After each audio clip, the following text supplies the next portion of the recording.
एक जनमानस, जैसे आपकी टीवी का नाम है चैनल का, मुझे लग रहा है सचमुच का गणतंत्र अब आया। 70 साल लगे इसको। मुझे भी बहुत अच्छा लगा प्रखर जी आपसे बात करके। और जनमानस जो है बहुत अच्छा प्रयास है ये। जो टेक्नोलॉजी है इंटरनेट ऑफ थिंग्स, और आप भी टेक्नोलॉजी का एक प्रयोग बहुत अच्छे काम के लिए कर रहे हैं। मैं इसके लिए आपको साधुवाद देता हूँ। मैं भी अन्ना तू भी अन्ना, सारा देश है अन्ना नारा लगने लगा, टोपी पे लिखा जाने लगा।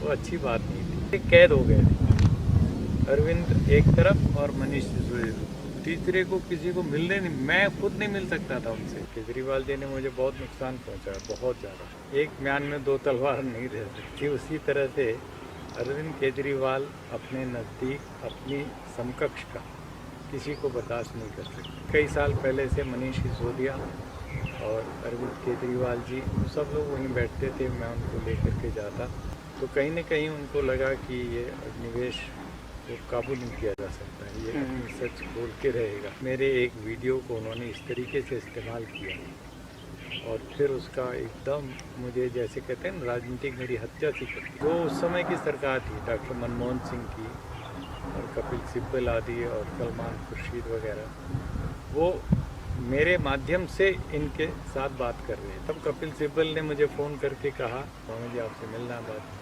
कोर ग्रुप की भी मीटिंग हो रही है, मंच के ऊपर हो रही है, कैमरे के सामने हो रही है।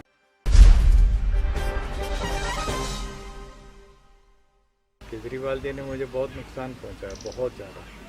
इतना किसी एक दूसरे व्यक्ति ने नहीं पहुंचाया। लेकिन मैं एक सन्यासी हूँ, मैं अपने मन में वैयक्तिक कोई भावना दुर्भावना नहीं रखता, और मैंने खुल करके समर्थन किया है, आगे भी करेंगे। अच्छा काम है। तो मज़दूरों की मजदूरी जो बढ़ाई है वो अभी तक दिला नहीं पाए, लेकिन वो दिलाने के लिए हम माहौल तैयार करेंगे। यहाँ दिल्ली के अंदर एक आदर्श राज्य बन सके ये। आपने जवाब में कहा कि केजरीवाल जी ने आपको बड़ा नुकसान पहुंचाया, वो नुकसान क्या था, किस तरह का था? देखिए कि भ्रष्टाचार के खिलाफ आंदोलन की शुरुआत एक तरह से मेरे ऑफिस से हुई। उससे भी कई साल पहले से मनीष सिसोदिया और अरविंद केजरीवाल जी, हमारे एक बहन थी कोली बहन, सब लोग वहीं बैठते थे, मैं उनको लेकर के जाता। और लोकसभा टीवी में विचार मंथन जो हमें मिला था 1-1 घंटे का, उसमें मैंने उन लोगों का परिचय कराया, उनके काम का, सब चीज़ों का।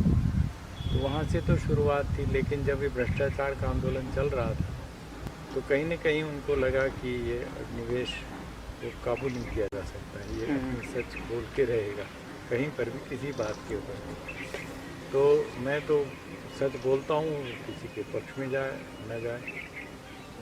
तो उन्होंने तब से मुझे लक्षित करके और वो करने का कोशिश किया था। लेकिन आज लास्ट के दिनों में जब वो पूरी तरीके से अहंकार में भरे थे, आंदोलन वापस नहीं हुए, तब मेरे एक वीडियो को उन्होंने इस तरीके से इस्तेमाल किया और फिर उसका एकदम मुझे, जैसे कहते हैं ना, राजनीतिक मेरी हत्या सी कर दी, जानते हुए भी कि वो गलत था, लेकिन किया उन्होंने। इस पार्टी में जो इसके जड़ से जो लोग जुड़े थे, शुरुआती दिनों से जो लोग जुड़े थे, वो धीमे धीमे जैसे गति बढ़ रही है अलग होते जा रहे हैं। चाहे वो आप हो, किरण बेदी हो, कुमार विश्वास हो, एक लंबी फहरिस्त है। इसका क्या मौलिक कारण आप समझते हैं? देखिए वहाँ पर जैसे कहते हैं ना, एक म्यान में दो तलवार नहीं रह सकती। उसी तरह से अरविंद केजरीवाल अपने नज़दीक अपनी समकक्ष का किसी को बर्दाश्त नहीं कर सकते। तो दूसरों को कहेंगे कि अहंकार नहीं करो, ये है वो, लेकिन उनके अंदर एक है अथॉरिटेरियन एक टेंडेंसी है, और वो रहेगी। अच्छे बुरे सब लोगों में होते हैं। हमें तुलनात्मक ढंग से देखना है कि जिनके साथ आज लड़ाई है उनमें और इनमें किसमें ज़्यादा अच्छा है।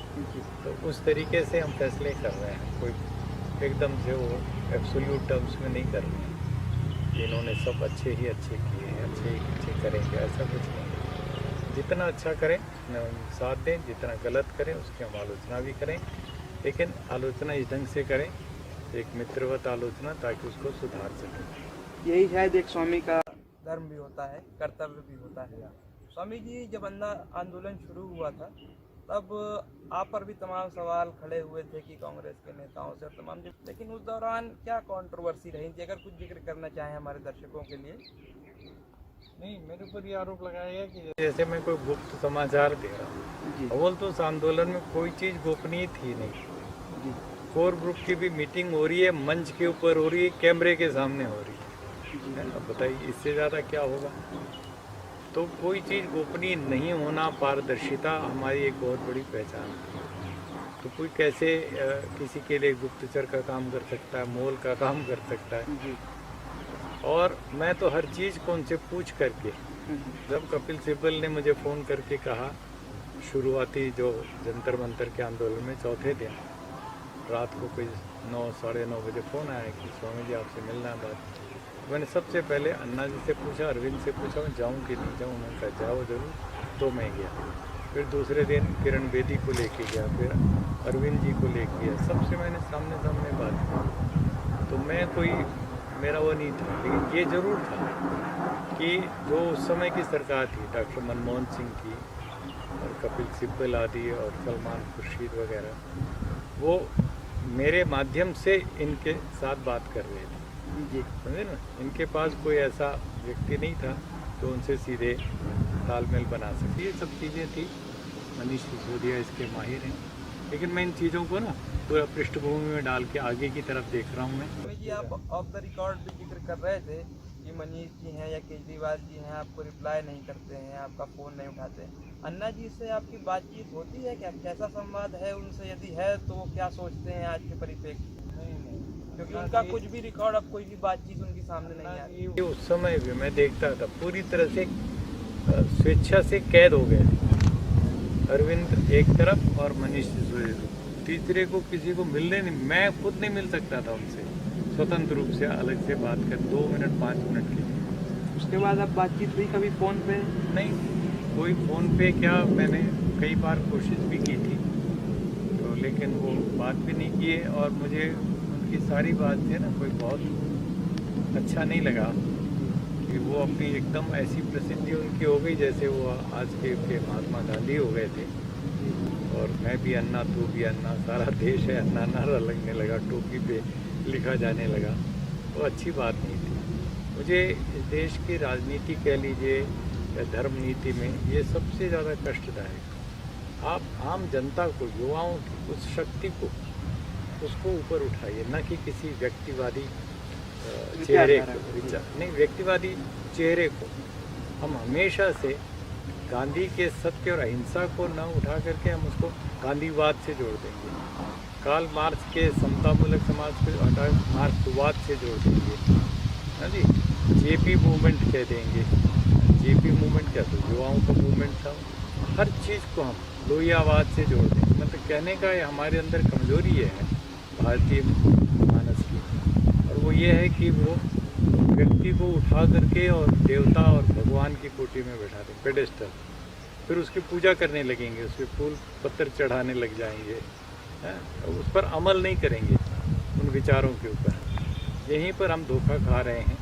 और ये व्यक्तिवादी महिमा मंडन जो है ये बहुत ही घटिया चीज़। जनमानस न्यूज़ की वीडियोस देखने के लिए हमारे चैनल को सब्सक्राइब करें, नोटिफिकेशन पाने के लिए बेल आइकन को प्रेस करें।